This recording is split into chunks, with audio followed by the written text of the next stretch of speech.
Hi, everybody. My name is Darren W. Carter, and I am the owner of self-titled Carter's BBQ.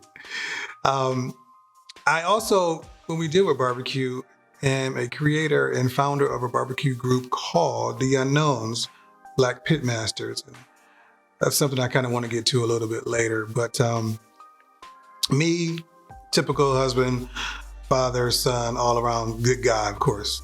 I would think so. I also created a group called All Geared Up, a family bike event, which we go into neighborhoods and we work with the cities and we work with the educational system to get a biking event for families. And I'm also a co-founder of the Cleveland Dads Group here in our great city of Cleveland, Ohio. So when you hear me talk about my story, you'll hear why community is so important to me. But when we talk about barbecue, that has actually become everything for me. I remember as a little boy growing up, in the Cleveland little suburb, all the holidays there were, somebody was grilling. Of course, for my family, that was my father. And I used to love to see the reaction that his food would get. People biting on the ribs, putting them napkins on, talking about how good this is, talking with their mouth full. It's just like amazed me because I saw the work that he put into it. I remember as a child, my mother preparing how she used to prepare the food beforehand, and how I used to help by putting some, I don't know, does anybody even still have those black roasters, those black big roasters? We used to put lemon water, not lemon water, but vinegar water in there and then set the ribs in there to tenderize them. Because back then it was just straight over the coals, over the fire cooking. There was not much of an indirect or, smoking per se. Everything went on the grill: chicken, hot dogs, hamburgers, wings, and the ribs. And, just kept on flipping them up until they were done. And the joy of seeing people full and satisfied kept with me for a long time. And I remembered, said, when I grew up, when I have a family, I want to do the same. Did have some stints in between with doing some barbecue for different things, but it wasn't like the way my dad did it with our family. So fast forward, I got a family. And my first grill was a barrel grill. That's what my father used. So I wanted to do just like he did. And I got a barrel grill, a 55-gallon drum that was cut and customized to be a barrel. It was $80. And if anybody knows 116th and 131st and Harvard area in Cleveland, there was a gentleman who made these barrel grills, and I got one, $80. It was the last one he had at the time, and I was just happy to have it.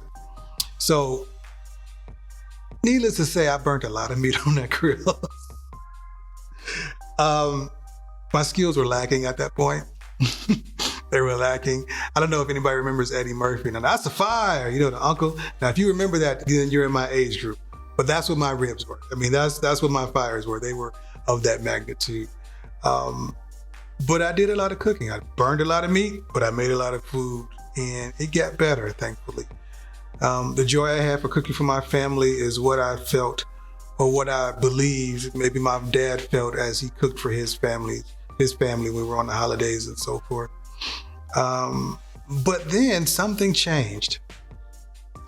That cooking just for my family started to turn out to be a journey of learning the processes and the nuances of barbecue.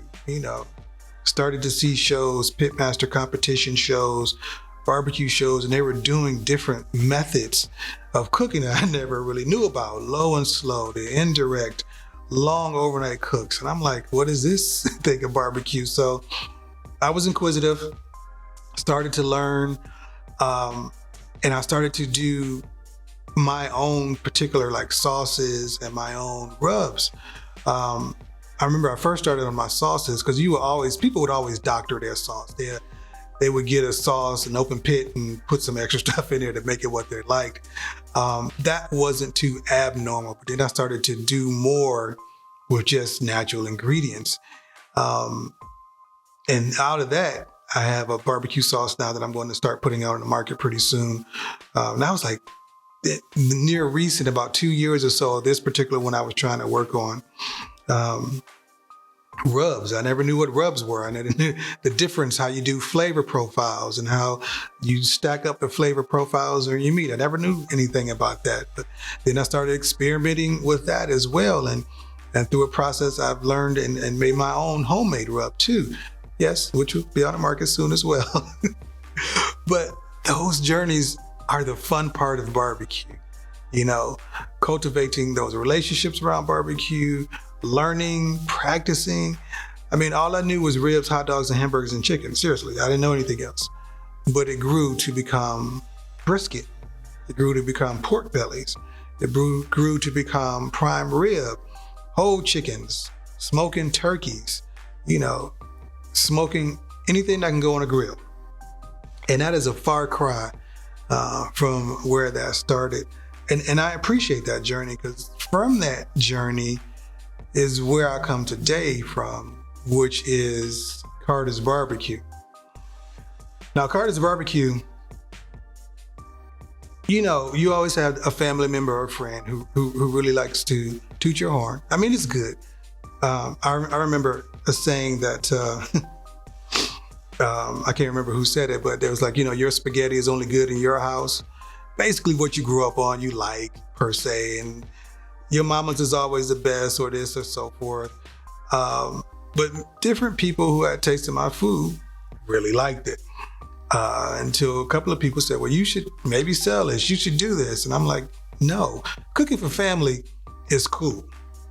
Now, because, you know, even if they tell you it's not good, it ain't gonna hurt you as bad.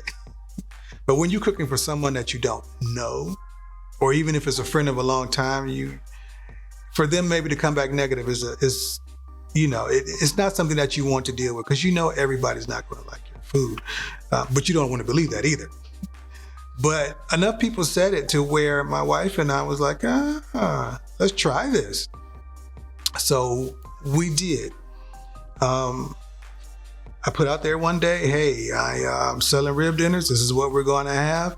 Let me know if you want to order, and let's do that. Because by this time, I've talked a lot of barbecue game around people. You know, I've puffed up my backyard pitmaster shoulders and whatever. So people wanted to now know what was all about Carter's BBQ. And they bought it. And I think we had about 60 sales my first time. About 60 sales, we sold out, and I got raving reviews.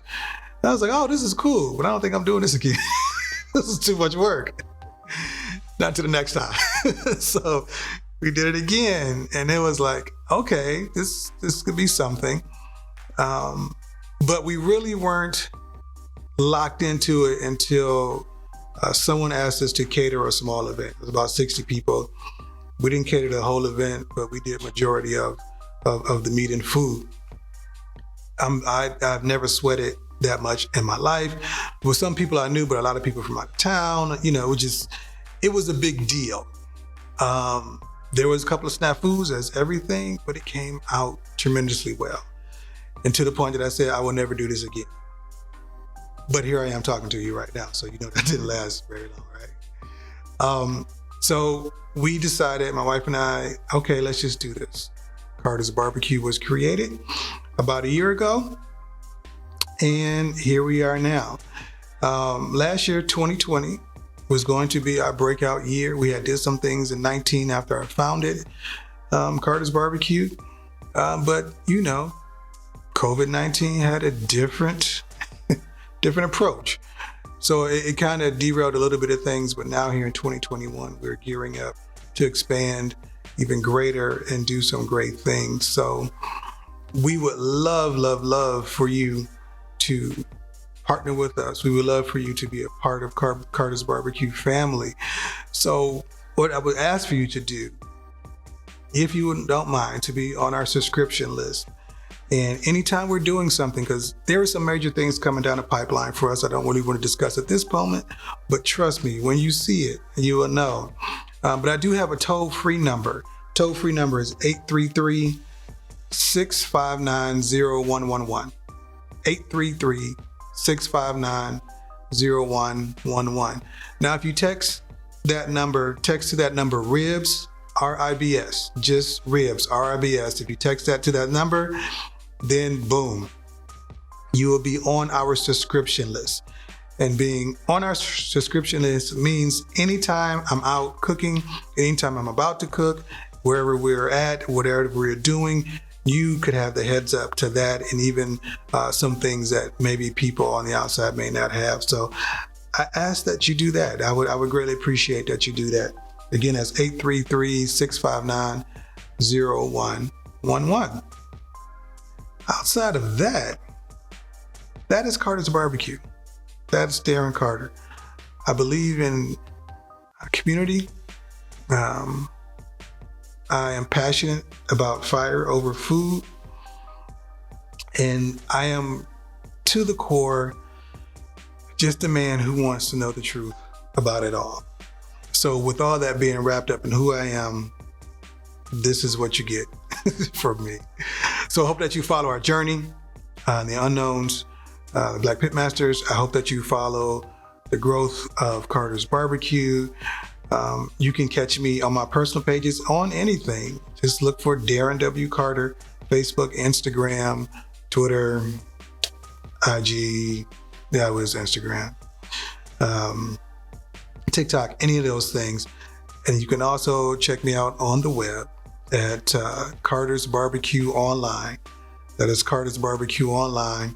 That's where you can check me out on the web, and in Instagram and Facebook, Carter's Barbecue 216. Wish that was a really messed up hand, but 216, because I rep Cleveland everywhere I go.